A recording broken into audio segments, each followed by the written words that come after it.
Assalamualaikum warahmatullahi taala wabarakatuh. Alhamdulillah, hari ini kita berjumpa dalam video yang seterusnya, sambungan bab 7 geografi tingkatan 3. Dan pada kali ini kita akan fokus pada 7.3 dan juga 7.4. Nak habis dah bab 3.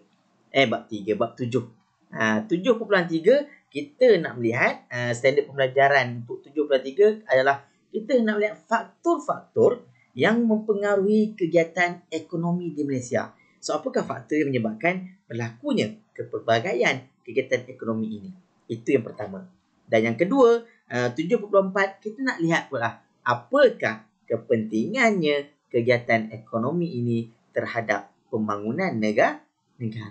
Baik, boleh? So, dua subtopik ataupun dua standard pembelajaran kita pada hari ini, iaitu kita hendak melihat faktor yang mempengaruhi kegiatan ekonomi di Malaysia dan juga kepentingan kegiatan ekonomi terhadap pembangunan negara. Baik, kita teruskan kepada 7.3. Faktor-faktor yang mempengaruhi kegiatan ekonomi di dalam negara kita, Malaysia.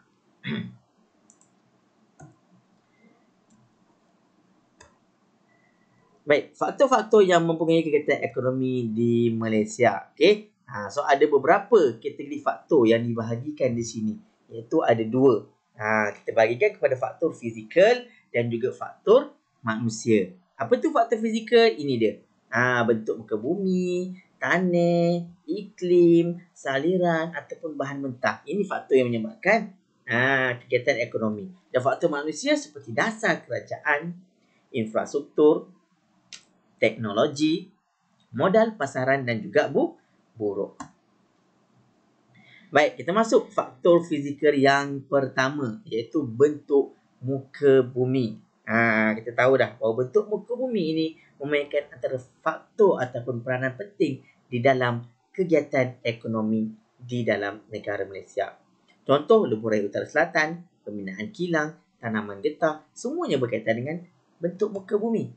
Ini ni, jenis bentuk muka bumi dia akan mewujudkan kegiatan ekonomi berbeza. Sebagai contoh, kawasan tanah pamah yang luas, yang rata, tidak terlalu tinggi bukit bukau. So, ianya sesuai untuk kegiatan ekonomi seperti pengangkutan. Nak bina jalan raya, nak bina jalan kereta api, lapangan terbang. Takkan nak bina atas gunung. Kos tinggi, susah, banyak risiko. Sama juga macam perindustrian, pembinaan kilang-kilang mesti di kawasan, kebanyakannya di kawasan tanah pamah. Sama juga untuk pertanian, nak tanam padi, nak tanam getah, nak tanam kelapa sawit, yang merupakan tanaman utama dan juga tanaman ruji utama. Jadi ditanam di kawasan bentuk muka bumi tanah pamah. Jadi dalam negara kita ni, kawasan tanah pamah banyak di kawasan pantai barat. Sebab itulah kalau kita tengok juga pengangkutan, perindustrian dan pertanian, kebanyakannya juga berada di kawasan pantai barat, terutamanya berkaitan dengan pertanian. Baik, contoh. Ini pun sama juga. Sebenarnya itu juga kat negara kita ada kawasan tanah tinggi. Jadi kawasan tanah tinggi dalam negara kita ini juga berpotensi untuk pertanian. Tanaman teh, sayur-sayuran seperti bunga kobis. Sebab apa? Kawasan tanah tinggi ini dia sejuk. Suhu dia nyaman. Jadi tumbuh-tumbuhan, sayur-sayuran, bunga-bunga sangat sesuai lah. Segar lah. Fresh. Kan? Sama juga macam pelancongan. Yang mana kat dalam negara kita ni ada kawasan tanah tinggi yang mempunyai view yang cantik, udara yang nyaman, suhu yang menenangkan. Jadi ini menggalakkan aktiviti pelancongan, sama ada untuk hiking, mendaki gunung ataupun berkemah ke atas sana untuk melihat keindahan semula jadi. Baik, itu faktor bentuk muka bumi. So, satu lagi, pinggir laut. Faktor yang saya cakap tadi, faktor bentuk muka bumi, faktor bentuk muka bumi ataupun BMB ini mainkan peranan yang penting di dalam kepelbagaian kegiatan ekonomi dalam negara kita. Sebagai contoh juga, kita ada kawasan pinggir laut yang sesuai untuk kegiatan ekonomi perikanan pinggir laut. Kita ada pelancongan, kawasan-kawasan pinggir laut yang cantik, terumbu karang cantik, pantai yang cantik, sesuai untuk pelancongan, untuk scuba ke, snorkeling ke. Scuba ni menyelam dalam tu lah. Snorkeling tu just kat perairan tu je. So, kita juga ada kawasan pinggir laut yang dalam, yang terlindung daripada tiupan angin. sama ada angin monsun timur laut ataupun angin monsun barat daya. Jadi sesuai untuk kegiatan pelabuhan seperti Pelabuhan Kelang, Pelabuhan Teluk Sepanggar untuk mengeksport barang-barang dagangan dalam negara ini. Seterusnya, kita ada juga faktor fizikal tanah. Taburan dan jenis tanah di Malaysia yang berbeza membolehkan tanaman yang pelbagai yang berbeza-beza juga ditanam mengikut kesesuaian jenis tanah. Kita belajar ada beberapa jenis tanah kan. Contoh tanah alluvium. Yang mana sesuai untuk penanaman padi di Tanjung Karang, Selangor. Cikgu dah sebut tadi lokasi dia kan. Dataran Kedah, Perlis dan juga di dataran Kelantan. Tanah alluvium. Kini juga kita ada juga tanah elektrik yang sesuai untuk tanaman kelapa sawit. Seperti di Seri Aman, Sarawak. Segitiga Jengka, Fedah Sahabat, di Segamat, Johor. Sesuai juga untuk tanaman getah seperti kat Jengka, Labis. So kita ada juga jenis tanah gambut yang sesuai untuk tanaman nanas di Pekan Nanas, Pontian dan Labis, Johor. Nampak nanas, sedapnya nanas, manis, bagus nanas. Pasir, jadi tanah jenis berpasir sesuai untuk tanaman kelapa di bahagian Datoh, Perak. Pokok ni gajus, bukan jagus, gajus di Pantai Kelantan dan juga Terengganu. Pokok jambu gajus. Pernah makan? Tak pernah. Cari nanti. Kita ada tanah jenis beris yang sesuai untuk tanaman kenaf di Pasir Putih, Kelantan tu, pokok kenaf tu. Dan juga tembakau di Besut dan juga setiu Terengganu untuk perubatan. Tembakau ni lebih pada perubatan. Bukan tembakau untuk benda lain kita juga ada faktor fizikal iklim. So iklim khatulistiwa dengan min suhu tahunan lebih kurang 27 darjah Celsius dan hujan tahunan berjumlah 2,600 mm setahun menggalakkan penanaman getah, sawit, padi dan juga nanas juga koko. Iklim yang panas dan juga lembap sepanjang tahun ini juga mempengaruhi jenis kegiatan ekonomi seperti pertanian, pelancongan, perikanan dan pembalakan. Suhu sederhana dan nyaman di kawasan tanah tinggi iaitu kira 18 darjah Celsius sesuai untuk tanaman teh, sayuran, bunga-bungaan dan juga sesuai untuk mereka yang suka untuk suhu yang sederhana sejuk. So boleh pergi melancong di tanah tinggi Cameron, tanah tinggi Genting Highland ataupun di Bukit Fraser di Pahang. Seterusnya faktor fizikal saliran. Yang mana kita ada kawasan saliran yang baik yang menggalakkan aktiviti pertanian. Sebab pertanian ni tanam dia memerlukan air. Ada kawasan yang memerlukan air yang bertakung, saliran buruk. Ada juga kawasan memerlukan saliran yang baik untuk air mengalir. Jadi ianya menggalakkan aktiviti pertanian. Kerana tanaman yang ditanam memerlukan sumber air yang banyak dan juga mencukupi. Contoh tanaman padi di dataran Kedah, Perlis. Saliran juga menggalakkan aktiviti aquaculture dan juga perikanan, peternakan. Aktiviti pelancongan juga boleh dijalankan seperti merentas sungai, jeram. Contoh Melaka River Cruise yang mendapat perhatian daripada pelancong dalam dan juga luar negara. Ini antara contoh faktor fizikal tadi untuk muka bumi, tanah, saliran. Boleh kita ambil sikit-sikit. Boleh hadap kalau cikgu cepat sangat, awak back je lah video. Tak ada masalah sebab kita buat rakaman video. Lepas tu cikgu buat macam ni. Mudah untuk belajar nak belajar. Kalau terlepas boleh ulang balik. Kalau tak sempat, hari lain boleh tengok. Alhamdulillah. So, teknologi. Baik, faktor fizikal seterusnya. Bahan mentah. Negara kita ni punya bahan mentah yang banyak. Alhamdulillah. Contoh, faktor bahan mentah. Ni dia. Nampak situ jadual dia. Getah. Kegiatan ekonomi dia tayar, kasut tilam, sarung tangan. Kita ada kayu balak yang boleh dijadikan perabot, jadikan papan lapis dan juga kayu gergaji, kayu gergaji untuk pembinaan. Kita ada kaolin yang bahan asas untuk buat tembikar dan juga jubin ataupun mozaik. Kita ada kelapa sawit yang menghasilkan minyak masak, antara minyak masak yang berkualiti di dunia. Dan negara kita adalah negara ketiga atau keempat pengeluar minyak masak dunia. Hebat kan? Kita ada sabun, daripada minyak kelapa sawit buat sabun, buat lilin, buat margarin. Okey, kita juga ada batu kapur.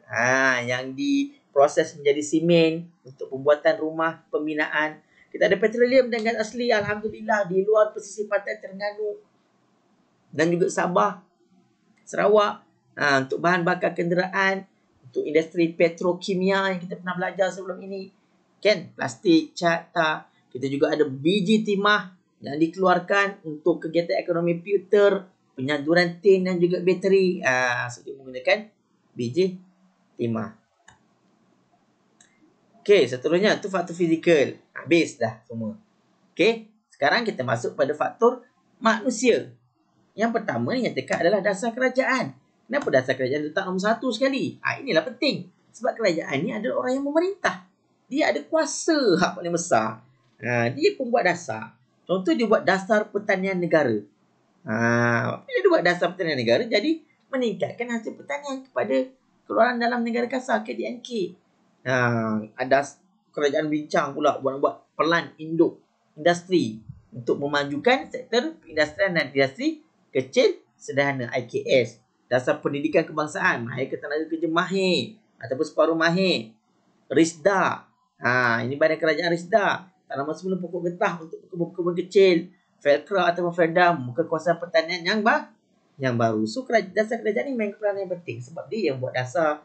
Dia yang akan memberikan kemudahan-kemudahan untuk memajukan lagi kegiatan ekonomi yang terbabit. Sebab itu letak nombor 1 sekali faktor manusia. Yang pertama, dasar kerajaan.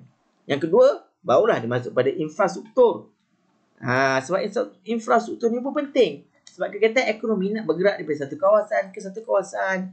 Okey, nak bawa daripada sektor primer pergi kepada sektor sekunder.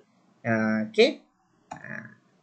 Jadi, faktor infrastruktur juga penting sebab kemudahan pengangkutan memudahkan lagi proses mengangkut bahan mentah tadi ke kilang. Yang kita sebut tadi, primer ke sekunder kan. Seperti membawa barangan pertanian yang cepat rosak seperti sayur-sayuran. Kalau infrastruktur tak elok, tak ada jalan yang baik, tak ada jalan yang banyak, sukarlah kegiatan ekonomi ini dapat dijalankan. Sama juga, ianya akan memajukan sektor pelancongan kerana dapat memudahkan pelancong untuk bergerak daripada satu destinasi ke destinasi yang lain dan memberikan keselesaan pula. Bila selesa, lagi dia akan datang lagi. Sama juga macam kemajuan ICT dapat membantu mempercepatkan urusan dan komunikasi melalui penggunaan internet. Sekarang ni pun kita tengok kegiatan ekonomi banyak sekarang ni menggunakan internet. Kan? Terutamanya perniagaan dan juga perkhidmatan. Semua banyak guna internet. Contoh situ, dia dah bagilah contoh sini. Lebuh raya, pangan terbang, telekomunikasi. Kalau tak ada telekomunikasi, macam mana nak berhubung dengan orang luar negara. Seterusnya juga, teknologi. Teknologi juga memainkan peranan penting kepada pembangunan kegiatan ekonomi. Kerana apa? Kerana pelbagai kemajuan dalam bidang jentera, ICT, robotik dan nanoteknologi ini membantu menjimatkan lagi kos, meningkatkan lagi kualiti dan juga kuantiti produk. Dan dalam masa yang sama, ia akan mempercepatkan lagi proses kerja. Dan apabila proses kerja menjadi cepat, keselamatan pekerja pun dapat meningkat. Dan juga dalam masa yang sama dengan adanya teknologi yang moden dapat mengurangkan kesan-kesan negatif seperti pencemaran kepada alam sekitar. Sebab itu pentingnya teknologi ni. Okey. Sebagai contoh kita tengok apakah teknologi maklumat dan komunikasi. Mesin juruwang ATM, sistem barcode, kod palang smart tag. Jadi mudahlah kegiatan. Contoh pelancongan kan. So kenderaan dapat bergerak dengan lancar menggunakan smart tag saja, scan gitu saja. Okey. Ni echo sounder. Gema bunyi yang digunakan untuk aktiviti perikanan bagi mengesan ikan. Dengan sound tu dia boleh tahu, kawasan ni ada banyak ikan. Boleh nampak dalam radar tu. Tak banyak ikan. Nampak? Okey, mungkin pada masa akan datang lagi canggih, kita tak tahu. Okey. Global Positioning System GPS, bidang pengangkutan GPS, echo sounder GPS ni memudahkan. Contoh pelancong kan datang satu tempat, dia tak tahu lokasi nak pergi mana. Tengok GPS. Okey, sama juga pemandu taksi baru belajar jadi pemandu taksi kan, Grab. Jadi bawa Grab ke bawa Uber ke tak tahu lokasi. So dengan adanya GPS ni memudahkan. Sama juga sekarang ni Food Panda semua menggunakan GPS. So kegiatan ekonomi dapat lebih rancak. Bukan saja lebih rancak, lebih mudah lah. Okay. Contoh pula GIS, Geographic Information System, untuk mendapatkan maklumat tentang guna tanah tadi. Pun penting juga untuk aktiviti pertanian, perlombongan. So GIS. GIS, GPS ni orang-orang geografi lah yang membangunkan aplikasi-aplikasi ni. Core dia lah yang core. Selain teknologi lain. Yang seterusnya adalah faktor manusia modal. Kegiatan ekonomi juga memerlukan modal. Jadi faktor manusia juga memiliki peranan yang penting. Kegiatan ekonomi berkembang pesat dengan adanya suntikan modal, sama ada dari dalam ataupun luar negara. Contoh antara agensi yang membantu merancangkan ekonomi Malaysia seperti MARA sendirilah. Majlis Amanah Rakyat memberi pinjaman kepada usahawan-usahawan Bumi Putra untuk memulakan perniagaan. KWSP, Kepala Wang Simpanan Kerja pun ada juga menyediakan suntikan modal sekiranya pada sesiapa yang nak memulakan perniagaan. Agrobank dan lain-lain lagi. Dan terdapat juga pelabur daripada luar negara yang melaburkan modal di Malaysia. Seperti yang daripada China, Jepun, dia datang ke dalam negara kita ni. Contoh, syarikat Toyota kan. Datang dalam negara, dia buka punya syarikat dia sendiri, jual kenderaan. So, wujudkan peluang pekerjaan pula kepada penduduk tempatan. Seterusnya adalah faktor pasaran. Pun peranan penting. Kalau tak ada pasaran, macam mana nak mendapatkan keuntungan, mendapatkan pendapatan? Terdapat permintaan dan pasaran yang tinggi bagi produk keluaran Malaysia dalam pelbagai bidang. Jadi produk-produk ini yang mendapat permintaan kat dalam luar negara. So dia akan merancangkan lagi kegiatan ekonomi, terutamanya perkhidmatan dan juga perniagaan. Contoh lokasi pasaran tempatan meliputi pusat beli belah, pasar raya, pasar borong, pasar malam dan kedai pasaran lah. Sebab kegiatan ekonomi ni tadi in the end akan diedarkan, dijual, diberi khidmatan, dijual kepada seluruh dunia lah, dalam luar negara. Jadi kalau pasaran tu tak ada, macam mana barangan-barangan daripada sektor primer, sekunder, tertier ni tadi dapat terjual.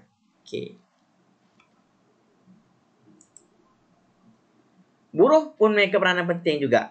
Mestilah. Sebab kegiatan ekonomi ni memerlukan tenaga buruh. Buruh merupakan tenaga penggerak dalam proses perancangan, pengurusan ataupun pemasaran sebuah organisasi di dalam ketiga-tiga sektor kegiatan ekonomi ni tadi. Jadi buruh pula boleh dikelaskan, boleh dibahagikan kepada buruh mahir, separuh mahir dan tidak mahir. 3 kategori. Dan bekalan tenaga buruh di Malaysia terdiri pada buruh tempatan dan juga buruh asing. Buruh tempatan kita lah, rakyat negara Malaysia. Buruh asing ni yang datang daripada luar negara, sama ada Indonesia, Bangladesh, Vietnam, Myanmar, yang bekerja dalam sektor pembinaan, perindustrian, pertanian. Baik, itu 73 faktor-faktor yang mempengaruhi kegiatan ekonomi tadi. So banyak faktor dia. So ambil sikit-sikit, finalizekan, ambil yang penting-penting sahaja. InsyaAllah. Baik, seterusnya kita pergi pada 7.4, subtopik yang terakhir untuk bab 7 ni. Apakah kepentingan kegiatan ekonomi ni terhadap negara? Mesti ada kan? Cuma kita nak tengok dengan lebih terperinci lagi. Apakah kepentingan yang ada? Baik. Ini kepentingan kegiatan ekonomi kepada negara Malaysia. Yang pertama, meningkatkan taraf hidup. Sebab ada pekerjaan kan? Kemajuan ekonomi negara. Mewujudkan peluang pekerjaan, menggalakkan pemindahan teknologi, meningkatkan infrastruktur yang dah ada, menggalakkan lagi proses pembandaran di sesebuah kawasan, dan yang terakhir, mengurangkan import barangan daripada luar negara. 1, 2, 3, 4, 5, 6, 7. Ada 7 kepentingan yang disenaraikan yang perlu pelajar tahu dan juga faham tentang kegiatan ekonomi. Baik, kita pergi kepentingan yang pertama, peningkatan taraf hidup. Macam mana kegiatan ekonomi ini boleh meningkatkan taraf hidup penduduk?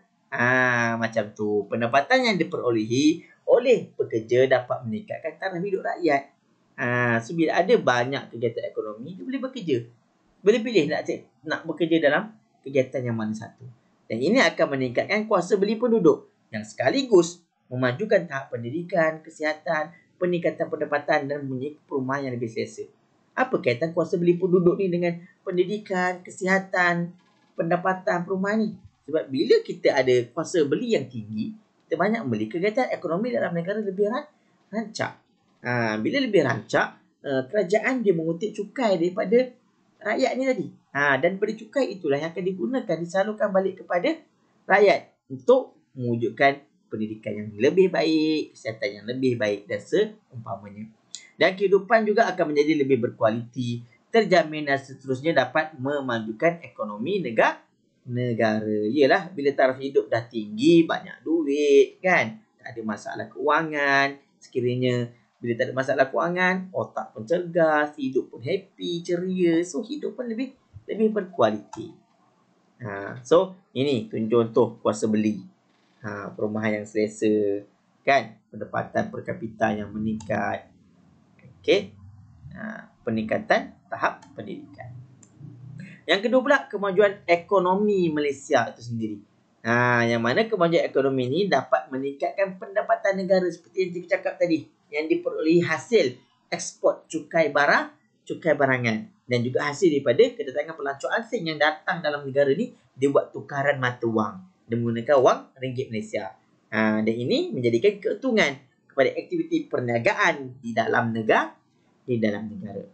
Okey, dan kalau kita tengok pula, pendapatan ini penting untuk mengurus dan mentadbir negara sebab negara memerlukan duit untuk menguruskan.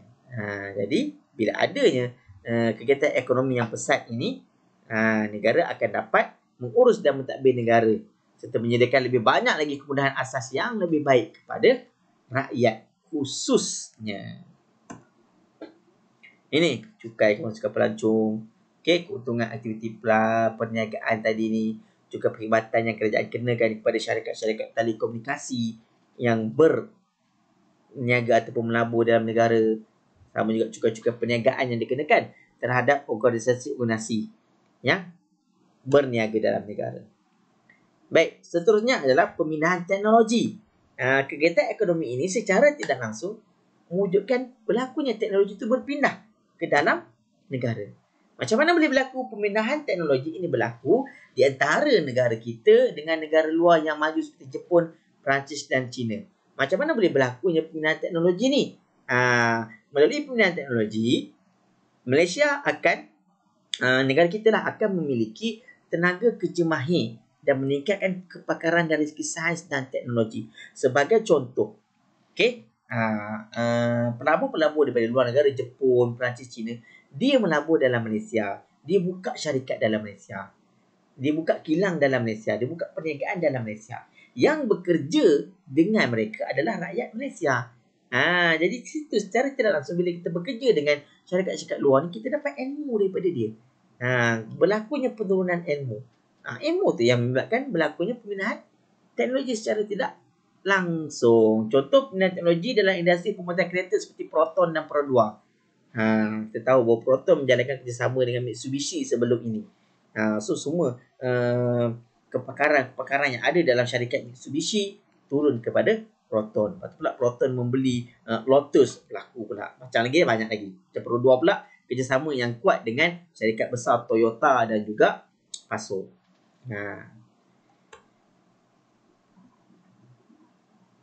Ini contoh pemindahan teknologi dalam industri tekstil, dalam otomotif, dalam teknologi sektor pertanian, latihan dan juga kemahiran. Sebab rakyat negara kita yang belajar, so dapat ilmu tu secara tidak langsung. Sebab itu kadang-kadang kalau kita lihat negara kita ni sangat menggalakkan juga pelabur asing untuk melabur di dalam negara, membuka perniagaan dalam negara sebab dapat keuntungan dia kepada rakyat. Sebab rakyat bekerja. Baik, yang keempat, selepas berlakunya pemindahan teknologi tadi, yang keempat, mewujudkan pula peluang pekerjaan. Of course lah kan. Kegiatan ekonomi, pertanian, peternakan, perindustrian, pelancongan dan perkhidmatan telah mewujudkan banyak peluang pekerjaan di kawasan bandar dan juga luar bandar. Sama juga bila pelabur asing membuka syarikat Giant, Carrefour semua tu kan. Ada banyak peluang pekerjaan. Contohnya pekerjaan seperti juruteknik dan operator dalam sektor industrian. Selain itu juga menjadi nelayan dan juga petani. Itu antaranya. Pentingnya kegiatan ekonomi ni ada. Sama ada pengusaha, ada yang menjadi petani moden, kan? Ada yang bekerja sebagai dalam kilang, operator pengeluaran, ada menjadi juruteknik. Dalam syarikat besar, syarikat kecil ke, ada yang jadi nelayan, ada yang jadi bos kepada nelayan, ada yang jadi peraih. Okey, beza. Adalah sedikit perbezaan dia. Dan yang kelima, peningkatan infrastruktur. Tadi dah terangkan. Kemajuan pelbagai kegiatan ekonomi ini membolehkan kerajaan menyediakan lagi banyak kemudahan awam. Dan menyebabkan kerajaan akan membinakan infrastruktur kepada rakyat yang lebih baik. Dan ini akan meningkatkan taraf hidup, pendidikan dan kesihatan dalam kalangan penduduk secara tidak langsung. Contoh contoh dia, pembinaan lebuh raya Utara Selatan, lapangan terbang antarabangsa KLIA, Jabatan Pulau Pinang, Pelabuhan Kelang, kan? Kita tahu Pelabuhan Kelang ni antara pelabuhan yang utama dunia juga. Pelabuhan Pulau Pinang juga ada pelabuhan-pelabuhan dia. So infrastruktur dia akan berkembang. Sebab itu pentingnya kegiatan ekonomi ni. Ni lebuh raya. Tu jambatan Pulau Pinang, kan? Kalau dulu lebuh raya mungkin 2 line, sekarang dah banyak line dah semakin besar. Sebab kegiatan ekonomi semakin rancak. Jadi jalan boleh dibesarkan. Contoh Jambatan Pulau Pinang, dulu 1 je, sekarang dah ada 2 dah Jambatan Pulau Pinang. Kan? Lepas KLIA pun sama. Dulu ada 1 je KLIA. Tapi disebabkan oleh kegiatan ekonomi yang rancak, terutamanya dalam sektor perdagangan dan juga pelancongan, menyebabkan wujud pula KLIA. Nampak? Infrastruktur bertambah. Sama juga macam Pelabuhan Kelang. Baik, yang seterusnya, proses pembandaran. Secara tidak langsung, kegiatan ekonomi ini dia menyebabkan berlakunya proses pembandaran, iaitu kemajuan kegiatan ekonomi telah menyumbang kepada proses urbanisasi yang pesat. Urban. Urbanisasi ni adalah proses sesuatu kawasan tu daripada kategori kampung jadi pekan, jadi mukim, lama jadi bandar. Sebab semakin lama semakin berkembang. Ini contoh. Okey, bahan mentah, sektor pertanian, wujud bandar seperti Segamat dan Lapis di Johor. Sektor perindustrian, wujudkan bandar Petaling Jaya, Shah Alam, Nilai. Sektor perkhidmatan, wujud bandar seperti Cyberjaya, Putrajaya dan juga Nusajaya.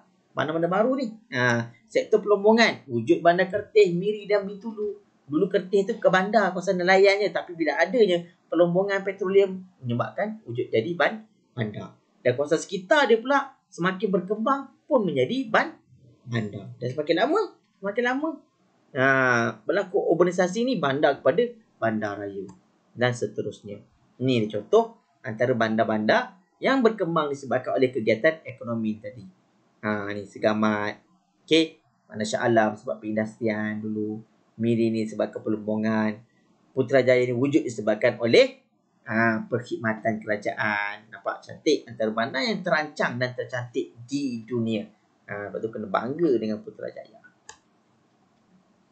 Baik, seterusnya mengurangkan import yang last sekali. Macam mana boleh mengurangkan import? Perkembangan kegiatan ekonomi dapat mengurangkan kebergantungan kita terhadap barangan luar negara. Import ni maksudnya daripada luar negara buat kita bawa masuk dalam. Langkah kerajaan untuk mengurangkan import negara ialah dengan menggalakkan perkembangan industri kecil dan sederhana (IKS) dan memajukan sektor pertanian seperti buah-buahan, sayur-sayuran dan juga sektor perikanan serta penternakan. Sebab sekarang ni pun kita masih lagi import daging daripada luar negara. Sedangkan dalam negara kita pun ada, kita boleh ternak lembu, daging lembu. Kenapa nak import lembu daripada luar? Sebab itu pentingnya penternakan, perikanan semua ni. Sama juga ikan, kita import ikan luar, makan ikan salmon itu ni. Padahal dalam negara pun kita dah import ikan tilapia kita kat luar. Sebab ikan tilapia kita grade dia sama juga lebih kurang ikan salmon. Kan? Jadi untuk mengurangkan kebergantungan kepada import. Ini contoh industri kecil sederhana. Nampak kerepek-kerepek, pisang semua. Peternakan ayam, menghasilkan telur ayam, daging ayam. Kegiatan perikanan untuk kita mengeksport juga ikan-ikan dalam negara kita ni keluar. Sebab tu ada promosi belilah barangan buatan Malaysia. Kita sibuk dengan barangan-barangan luar negara. Sekiranya ada barangan dalam negara, kenapa bila nak beli barangan luar negara? Kenapa nak import barangan luar negara? Sebab kita dah ada barangan dalam negara kan? So kurangkanlah. Sebab bila kita beli barang luar negara ni, dia mahal. Okay, mahal. Bila mahal, rugilah awak. Biar awak beli barang yang murah. Mungkin kualiti dia lebih kurang je. Tapi kadang-kadang mentality. Okay, kualiti lebih kurang tapi mentality kita masih barang luar. Sedangkan barangan dalam negara kita pun dah diiktiraf oleh luar negara. Baik, itu saja untuk topik bab 7, kegiatan ekonomi yang merangkumi subtopik 7.3 dan juga 7.4, iaitu faktor-faktor yang mempengaruhi kegiatan ekonomi dan juga kepentingan kegiatan ekonomi ini kepada pembangunan negara, kepada negara kita, negara Malaysia. Okey, insyaAllah diharapkan video kali ini membantu jugalah pelajar-pelajar untuk memahami bab 7. Nampak macam banyak, nampak macam susah, tapi sebenarnya mudah sebab ianya berkaitan dengan persekitaran kita sahaja. Ambil poin-poin yang penting, kata-kata kunci yang penting untuk pelajar mudah mengingati topik bab 7 ini. Baik, terima kasih kerana sudi menonton video pengajaran cikgu. InsyaAllah kita jumpa lagi dalam video pengajaran yang lebih baik. Sekiranya ada sebarang komen untuk tambah baik, silakan. Jangan malu, jangan segan. InsyaAllah cikgu positif untuk terima apa-apa komen. Sebab tujuan dia adalah untuk membantu pelajar memahami geografi. Because geografi is fun. Geografi is all around us. And geografi is all about us. Baik, Assalamualaikum warahmatullahi taala wabarakatuh.